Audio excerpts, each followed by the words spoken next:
So first of all, we have Christian Hershauser. I hope it's okay.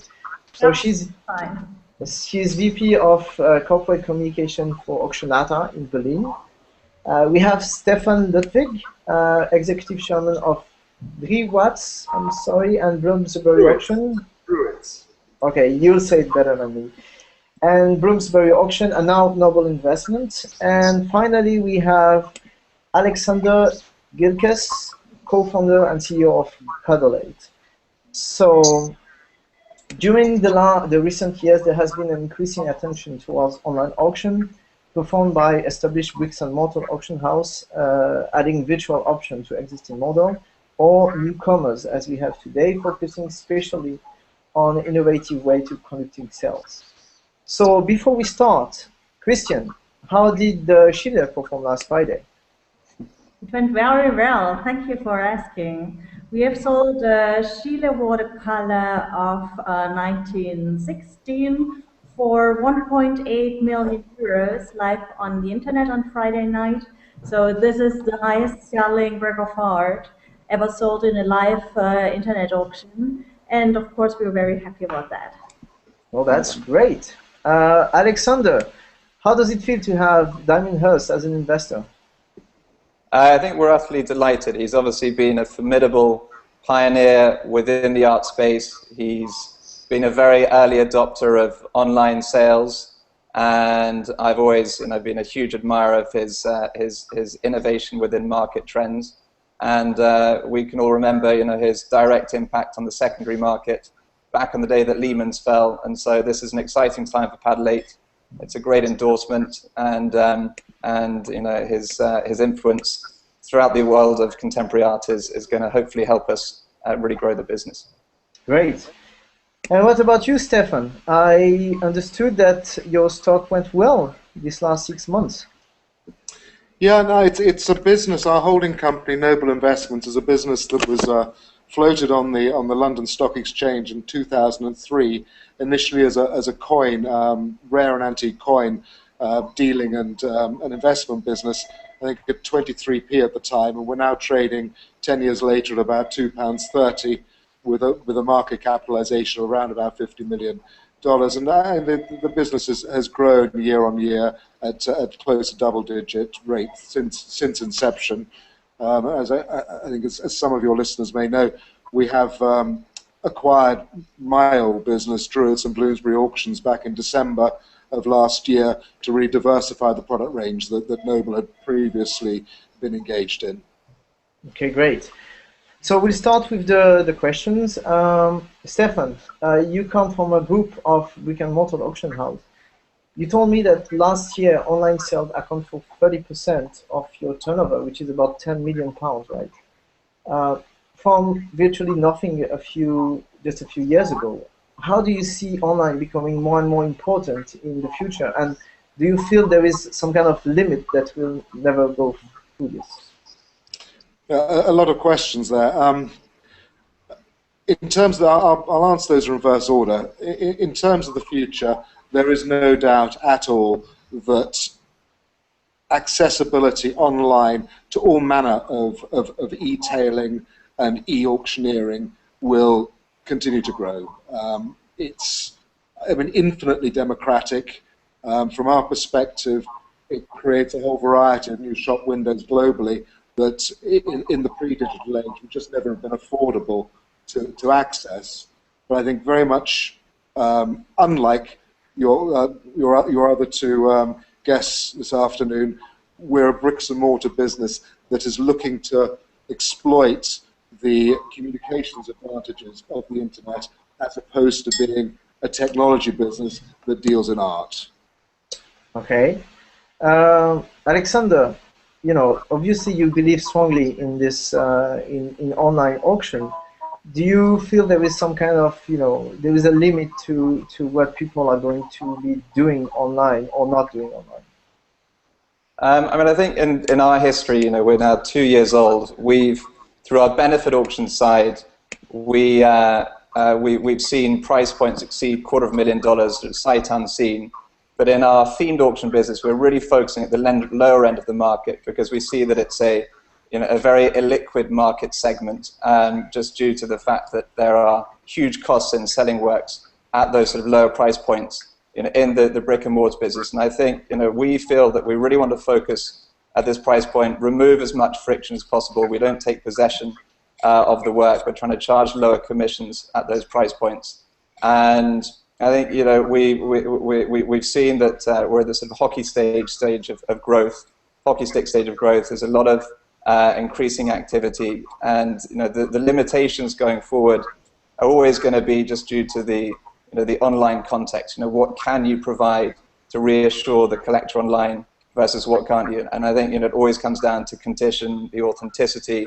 But there's alternate contexts you can provide through through educational context online, which is not always accessible in the live environment. Okay, so this clearly states the difference between what can be done online and offline, as you said. Just to expand on this question, maybe Christian, what are the opportunities and benefits of online auction compared to bricks and mortar? And of course, there is a cost structure that is different, but outside of this, as Alexander said, there is something about education that can be improved. What other things that you see are different or more competitive on online versus offline?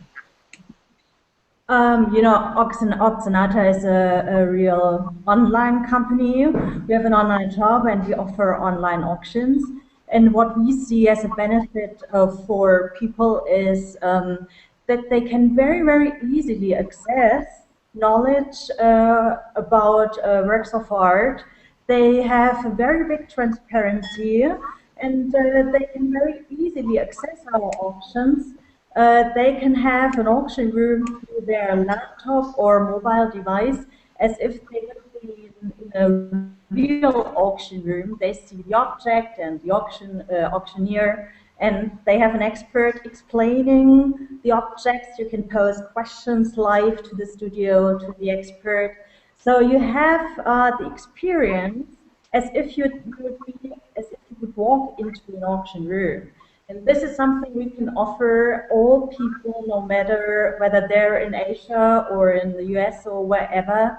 They can come into our virtual auction room, have a look, and participate.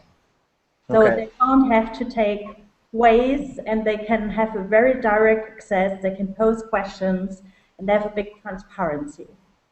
Okay, so if I understand correctly, what you're saying is that with online, you are expanding the number of people and the type of people you can address with this, but somehow you're not cutting the cost. Sorry, it's some kind of an idea that everyone has that online is cheaper somehow to produce or to manage than offline. How do you react to this? Maybe Alexander, you can talk about it.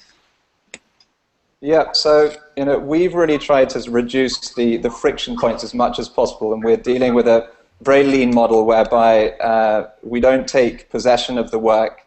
We're not investing in expensive bricks and mortar. We're not printing catalogs. So it's a very sort of skinny marketing vehicle. I think the online channel is the recurring theme in this conversation. Is one that democratizes access, as Stefan rightly said. So you're reaching a larger audience than the physical sales room. And I think we've seen that it is a model whereby the unit economics can really stack up in favor of these low-valued lots because of the the reduction in cost and spend on marketing and overhead. So what you're saying, Alexander, is that for you, at least, and maybe the other are not going to agree with this, but at least for you, what is interesting with online auction, at least the way you're performing it, is more to try to lower, as you said, the friction point, especially for middle market or middle-priced artworks. What about the other big artworks or the very, very small one? How do you think that this is? Are you not interested by these works? Is this a question for me? Sorry. Yes. But yeah, I mean, I think, you know, we've in our themed auction channels, so Paddle8 is a platform offering two different auction platforms. On the one hand, we do benefit auctions where we host major auctions on behalf of museums and foundations, and the other half, you know, the other platform is one whereby our specialist team curates and edits sales under a themed umbrella. In the latter platform, we have a price focus where we focus at the sort of sub $50,000 range. On the former channel, we have no role in editing the work, so we can see price points exceed several $100,000.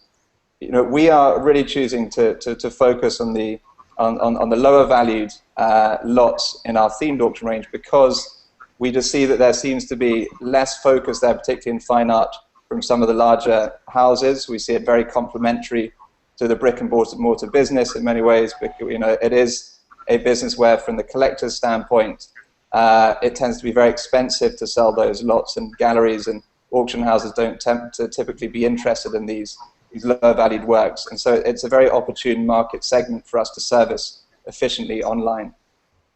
Okay. Christian, do you have the same feeling about this? What is your interest? Are you focusing on lower end artworks or not really? Because what you said about the Shida artwork is not really the lower end. No, we wouldn't say that.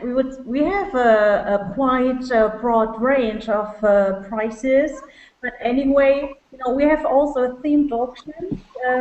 For example, for works of art or for jewelry or watches and so on.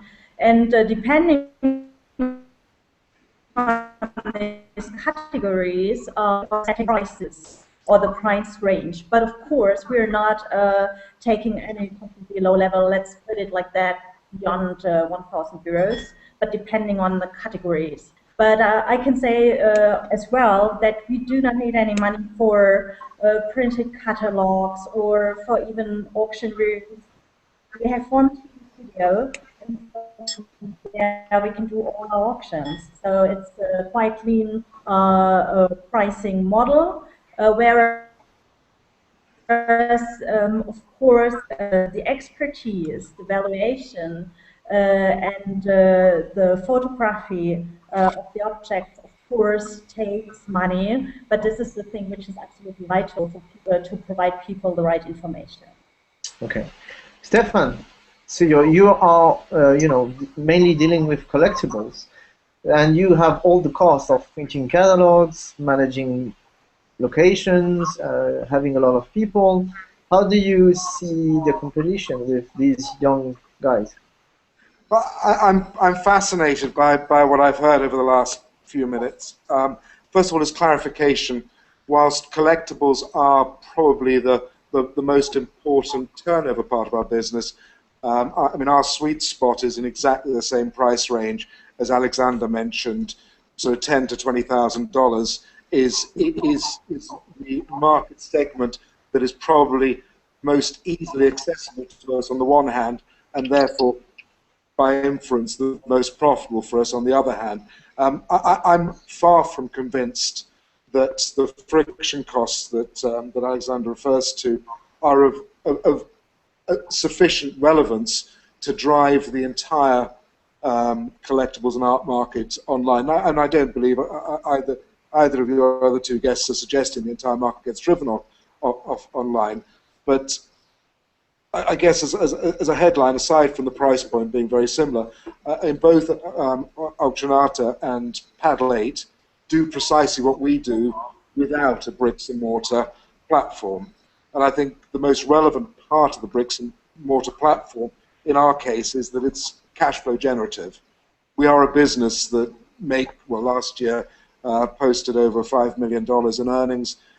We're able to fund our expansion from internally generated cash flow as opposed to being reliant on very big ticket investment, a large proportion of which I imagine goes on bespoke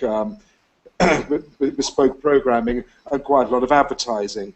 I mean, like the other two, we do themed auction. In fact, every one of our auctions is themed. We have about 150 of them a year. But again, a big difference in our model to the online models is that, as I mentioned earlier, we're using the internet currently as a means of expanding the range of shop windows that we have And in that regard, we don't write our own software. We use third-party providers, these universal aggregator sites, Invaluable, Artfact, saleroom.com, live auctioneers, etc., but they provide a dual purpose for us, partly, as I say, in expanding our shop window within a marketplace that's already populated by other similar businesses, but also by using a variety of different engines. It gives us a very good insight as to which work better for what things. And I mean, I must say, I was fascinated, Christiana, as regards your sale on Friday. Is it rude for me to ask how many people physically viewed the watercolor prior to bidding on it? And if so, where did they view it? It was several locations, to be very correct, 3. One of them was Berlin at Kurfürstendamm, where I'm right now sitting. Of course, we had the painting here, and everyone who was interested could come and see it here. If you ask me about the number of people, I would say about, let's say, 10, 15, 20. Then we had it, of course, in New York at the Saint-Étienne Gallery, at the expert for Chile, who wrote the Catalogue Raisonné as well, Jane Callier. She had it in her gallery, so people located in New York or being in New York had the opportunity to be there. And then it was at the Art Basel, at the booth of Jane Callier at Saint-Étienne. And of course, I don't know how many hundreds or thousands of people were able to see it there. Well, what you described was a fabulous deal for the vendor. The vendor has had exposure on a watercolor that he couldn't have dreamt of having, even at Sotheby's and Christie's, I would guess, given the value range. But how does that work financially for you? I mean, the process you've described, of course, we've done with collections before ourselves, but that's a process that costs $50,000, $60,000, $70,000 by the time you've toured it around the world, insured it, all the logistics. And again, I don't mean this pejoratively, but a low-cost model must be low cost in order for you to be able to afford to provide these lower frictional costs. You're, of course, absolutely right regarding the cost. You know, this is the first time that we had this fantastic Chile opportunity and painting. And it was a real great opportunity that it was a Chile, and that it was Jane Callier who was the expert, and she had her booth at the Art Basel, and she has the gallery in New York.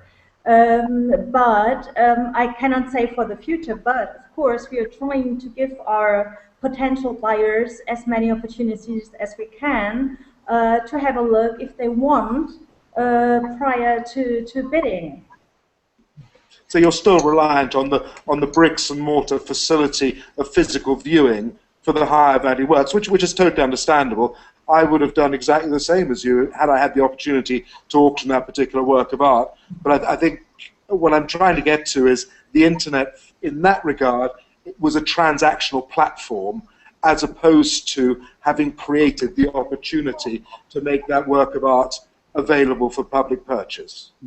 I wouldn't agree 100% because I don't know whether you had a look at our online auction, but we have to develop this new model where in the studio we have a set of cameras where you can really see all objects with the slightest and tiniest details. We have really internationally renowned experts in the studio. It was Victor Wiener, who was for more than 20 years the head of the American Association of Appraisers. So he has already sold Picassos for more than $100 million. So he's very, very experienced. And the combination of these two, so that you could see the picture really in the slightest details, as well as that you could pose questions to the expert, I guess this gives you really a very good impression as a potential buyer. And if you know that it's Jane Callier who has authenticated the painting, so it's your decision whether you want to see the painting itself live. Additionally, yes or no. Christian, just to jump on this, do we have any idea of, for this particular work, the Schiller one, to finish this? Do we have any idea how much people were interested, or at least logged in to this cell, and for maybe where they come from? Because if they were not in Basel, if they were not in New York, or if they were not in Berlin, clearly it's the online platform that helps the cell and not the brick and mortar part, which is also good for publicity. Yeah, all of this. Yes, of course. We always know very exactly how many people join our online auctions. And this time with the Chile, we had people from 46 countries. And it was exactly 792 people joining our online auction. So we really know how many people are joining them, and we know from which countries they come if they bid. And if you're participating on the live auction, you can always see live and online who is the highest bidder at the moment, and is it a bidder who comes from a phone call, or is it an online bidder, or is it someone who gave a previous bid, and from which country he or she comes. And this is the interesting thing, because then you can directly see the bidding wars which are taking part, and this is the exact feeling you would also have being in a live auction hall. That's what we want. Okay. I think it's fascinating, if I might add here, to see how obviously the sale de Schiller was the ultimate testament to sort of the hybrid of online offline. I'm just wondering, Christian, as a question, in order to lure the vendor away from the brick and mortar world, did you have, without me wanting to disclose anything, did you have to be very competitive on vendor terms and commissions? What were the key assets that you managed to market within the auction as a platform in order to attract the work? You mean, did I get you right? You mean what were the points that convinced the vendor to do it with us and not go to someone else? Exactly, yeah. Okay.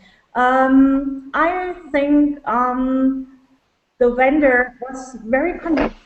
First of all, what the vendor told us about the way we were communicating. For example, things like answering very quickly. She got a call from us 2 hours after she sent us her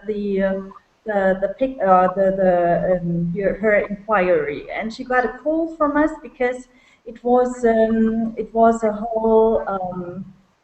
What do you say? Her father died, and she had the whole stuff of her father, and she wanted us to have a look at it, and the Chile was part of this.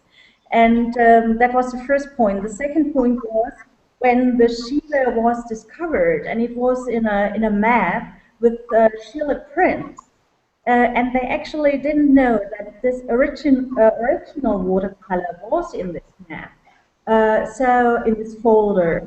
So of course she was impressed that the experts directly said, "Oh, you really have to have a closer look at that. This is something seems really to be something else in a print." And the next thing, of course, is that we were able to directly approach Jane Collier as the worldwide expert for Chile, and to have it authenticated by her. And all of that is a package which completely convinces the vendor to go with us.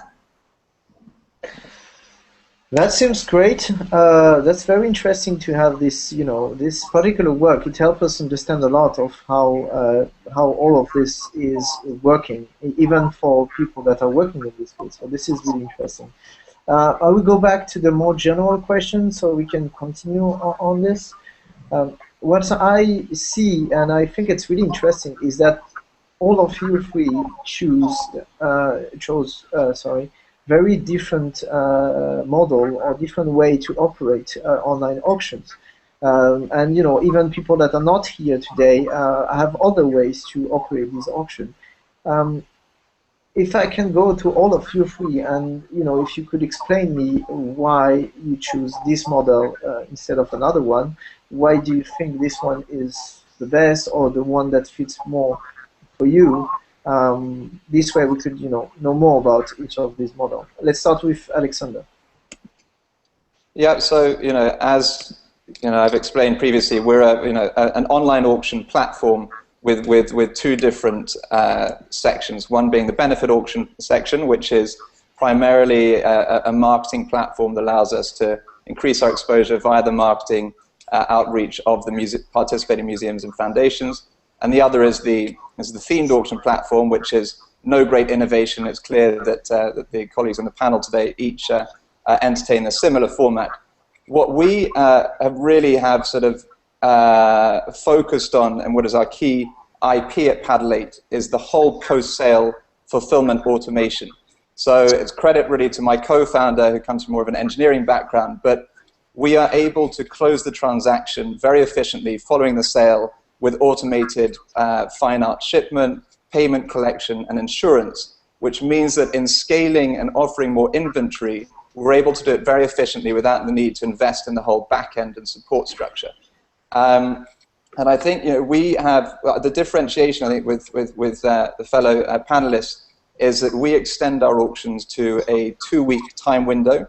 Now, I appreciate that's not very conducive to sort of the ADD dynamite fishing generation that we all are, who want immediacy and don't often have the patience to wait out for 2 weeks. But we do find that at this stage of our life cycle, it's a great way of again enhancing access and allowing more people to come in and participate in the auction.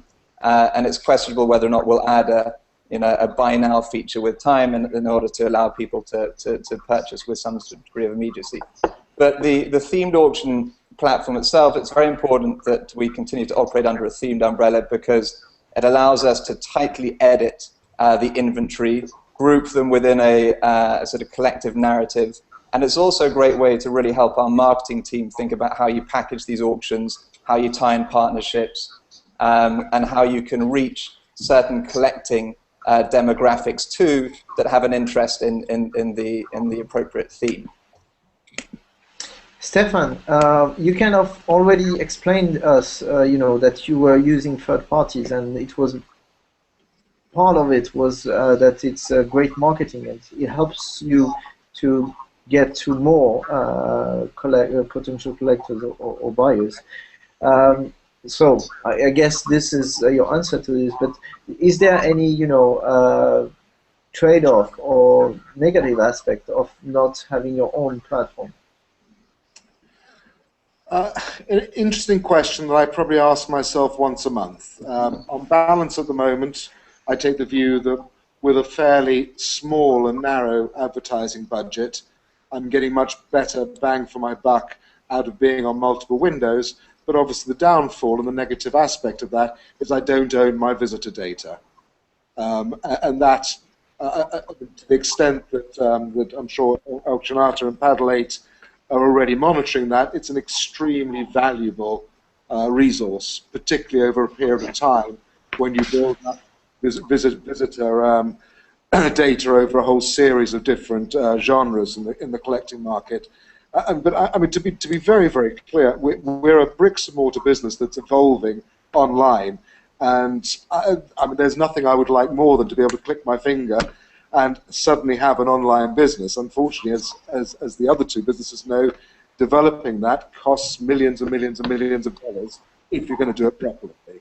And they are doing it properly, and I would certainly be more than open for either of them or any of their other myriad of competitors that are coming into the market to look towards us as a bricks and mortar counterpart to work in partnership with, because there remains the case that physical viewing is going to remain important for anything where there's subjectivity of description.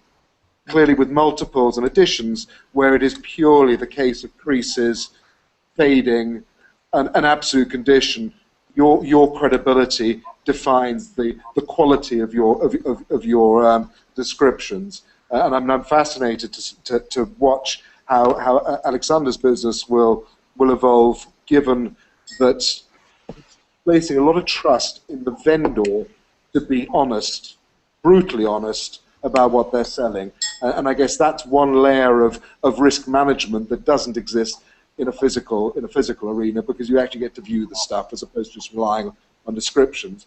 But aside from the physical viewing, online auctioneering and online gallery space, be it buy it now or timed auctions, are without question the future. in our business, which is why we're focusing so much on it ourselves.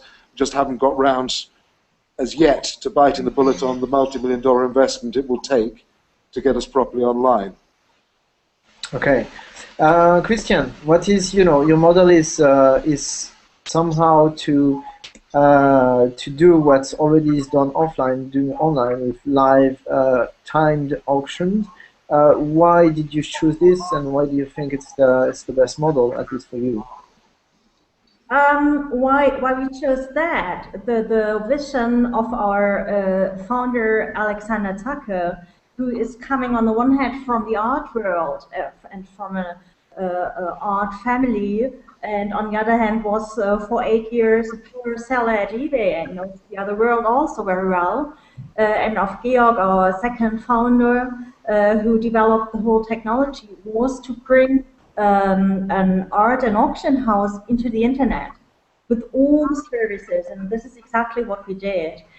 We have on the one hand an online shop with different categories where you can sell things for a fixed price, and we have on the other hand our auctions, our live online auctions, which are a theme where we have very high level rare things to auction off.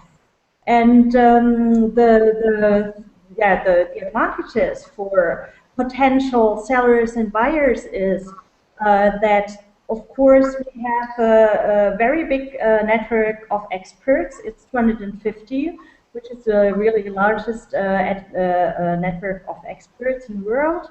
So no matter what you have, even it's a thing from a very, very special area, we have an expert, and we can give you a first free valuation within a very short time. You just have to send in a photo of your object and a description and, of course, as many information as you have.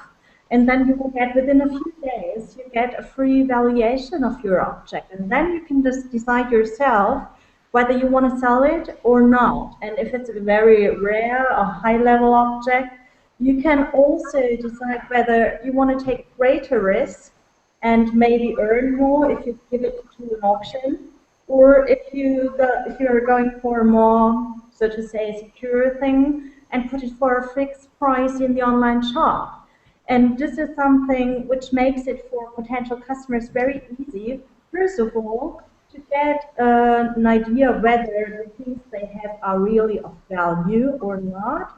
And secondly, whether I want to go for auction or whether I want to put it in the shop. And you can save money, you can save time. It's very easy, and it's very quickly. Okay. Both of you, Alexander and Christian, you had very exciting, let's say, financial news lately. Both of you raised a lot of capital the last year.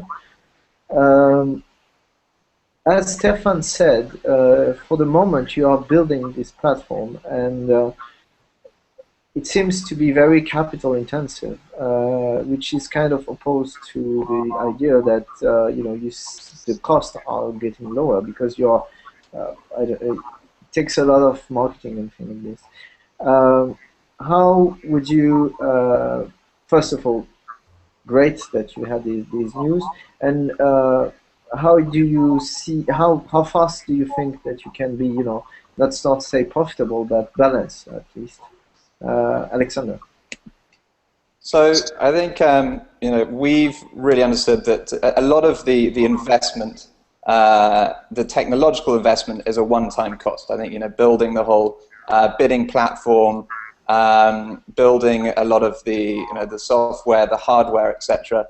But obviously there's a lot of maintenance and evolution that goes into that, and we know that today developers command the same wages as brain surgeons. So we need to really invest in developing and retaining and creating the right culture for the best technology team. We are first and foremost a tech company after all. The second area that we're really looking to invest in is specialists. And Stefan very rightfully said that we're putting a lot of trust in the vendor. And we put a few sort of protections in place, such as we're really working with, in partnership with auction houses that do a sort of first round of vetting, partnerships with galleries. When we launched Paddle 8, we had 400 galleries on the platform, so a lot of them have now converted into secondary market dealers. But we still rely on the specialists, of course, to take an extra pass and filter. And we've also worked with a series of fine art shippers who can offer an opinion product on behalf of the buyer if they wish for the appraiser to go and see it in person. But really, for us, the reason to raise capital now is twofold. Firstly, to recruit talent on the technological and specialist side, and secondly, to acquire collectors, and so to invest to some degree in some strategic marketing, and also think of the right partnerships that can build and retain a more robust collector database. And what about you, Christian? I can just start with what Alexander said at the very last point. We also are doing partnerships. We already did one partnership with Chrono24, which is one of the largest watch portals online in the world. And we will do, together with Chrono24, online auctions regularly in order to attract people which are collectors and lovers of watches all over the world. And we will do our pioneer auction in autumn this year. And then the plan is to do regular, once a week, always at the same day, at the same time, our Chrono24 Automata watch auctions.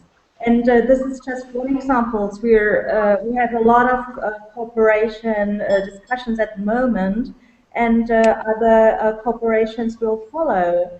So this is, of course, a thing where we see that we can broaden the base of our people bringing in things and objects, and also, of course, potential buyers.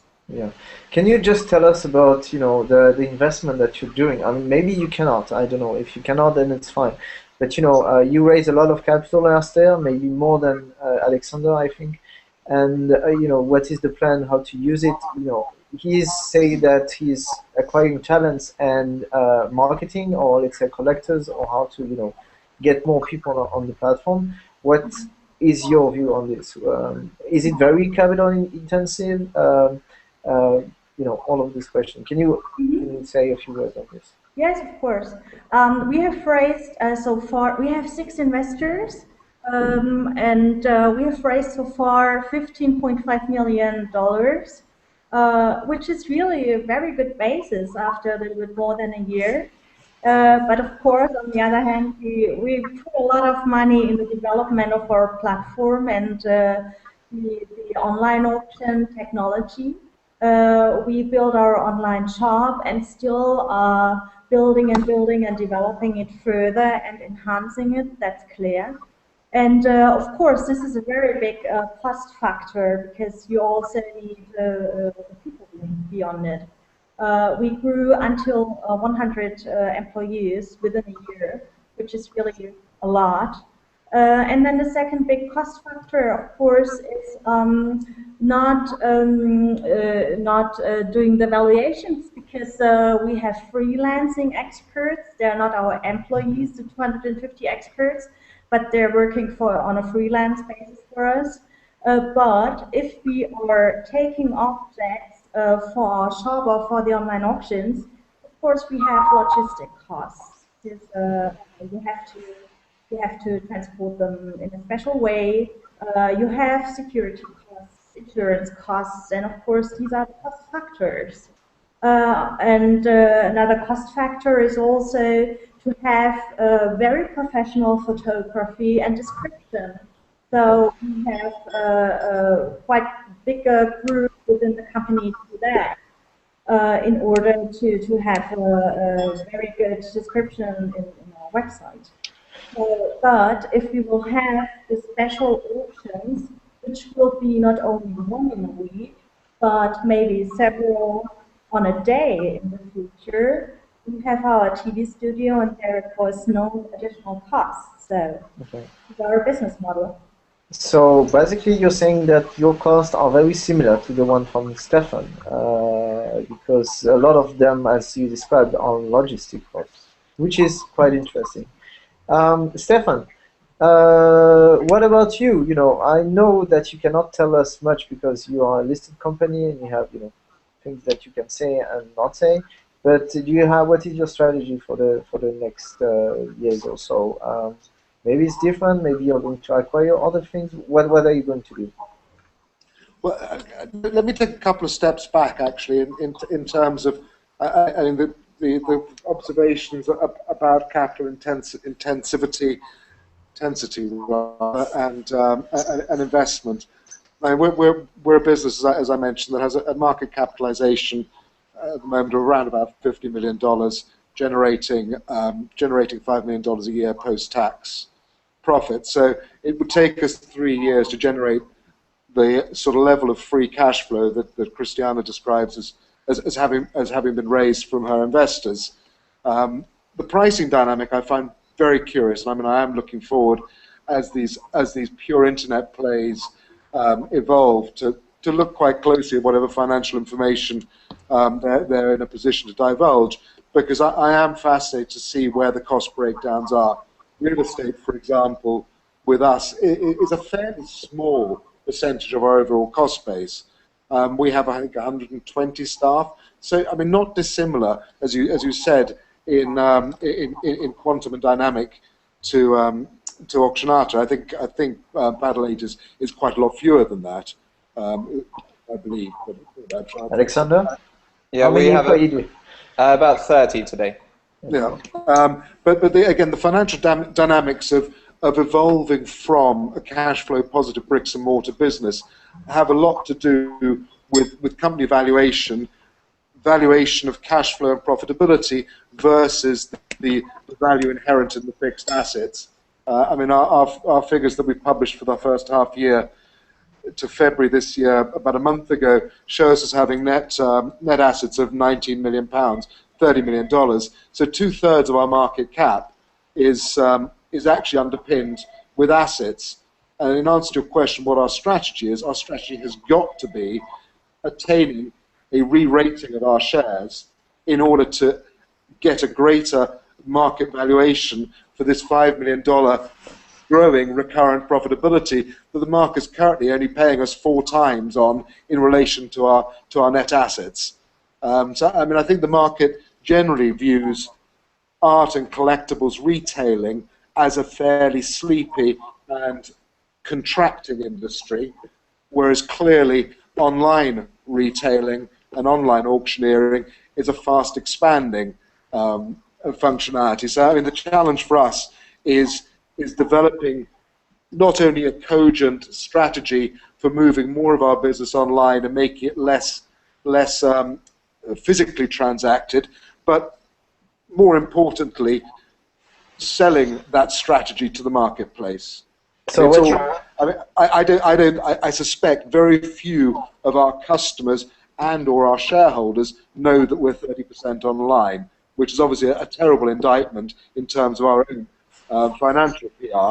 But this has got to be an evolving process. And as I say, the day will come when we're brave enough to invest the millions required into our own platform. But for the time being, it's the visibility and the plurality of shop windows that's our point of focus. I mean, I'm sure you guys may well have looked at our website prior to this call, and it is abysmally bad. It's actually still on the same platform that we launched 7-8 years ago, but we are relaunching the site in late July, early August, and it'll look a lot more like some of our larger competitors, as opposed to the rather bizarre programming that went into it 10 years ago.